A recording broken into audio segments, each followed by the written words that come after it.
আসসালামু আলাইকুম প্রিয় বন্ধুরা, আশা করি সকলে ভালো আছেন, সুস্থ আছেন। সকলের সুস্বাস্থ্য এবং দীর্ঘায়ু কামনা করছি। তো আমি আপনাদের দেখাচ্ছি জীবনে প্রথম ধান চাষ করেছিলাম তার দৃশ্য। আলহামদুলিল্লাহ, আল্লাহর নিয়ামত, চমৎকার ধান হয়েছে, ফলন হয়েছে খুব সুন্দর। তো এই বিলে আরও অনেক ধান রয়েছে, দেখুন। তো ওই ধানগুলো এখনও পাকে নেই। তো মাশাল্লাহ, আমার ধানটা হয়তোবা আর সপ্তাহখানিকের মধ্যে কাটা সম্ভব। আল্লাহর কি নিয়ামত, চমৎকার। তো এই সাইডটা আমার ধান এবং এই সাইডটা হচ্ছে আমার। তো ওই রাস্তার পাশ দিয়ে রয়েছে সবজি বাগান, বিভিন্ন প্রজাতির সবজি। ওখানে রয়েছে বিভিন্ন রকম কলা। তো এই রাস্তার পাশ দিয়ে হচ্ছে কলা হইতে শুরু করে বিভিন্ন সবজি,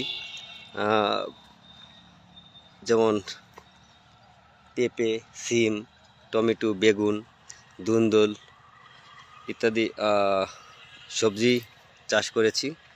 আর এই ক্ষেতে ধান লাগিয়েছিলাম। আলহামদুলিল্লাহ, আমার ধানগুলো আল্লাহর রহমতে আগে পেকে গেছে, মনে হয় 1 সপ্তাহের মধ্যে কাটা সম্ভব। তো আমি আশেপাশে মানুষের কাছে জিজ্ঞেস করেছি, আর সপ্তাহখানেকের মধ্যে এই ধানগুলো কাটা যাবে। এই বিলে প্রচুর ধান, অর্থাৎ দেখুন এগুলো কিন্তু পাকেনি। তো আমার ধানটি দেখুন মাশাআল্লাহ পেকে গিয়েছে।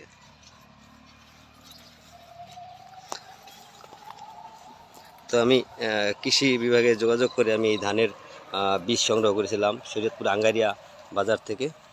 এটা হচ্ছে মোটা ধান। তো মাশাআল্লাহ আগে পেকে গিয়েছে আমার ধানটি, খুবই সুন্দর লাগতেছে।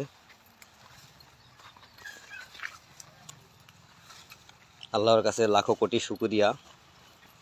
জীবনে প্রথম ধান চাষ করেছি এবং দেখতে খুব ভালো লাগতেছে।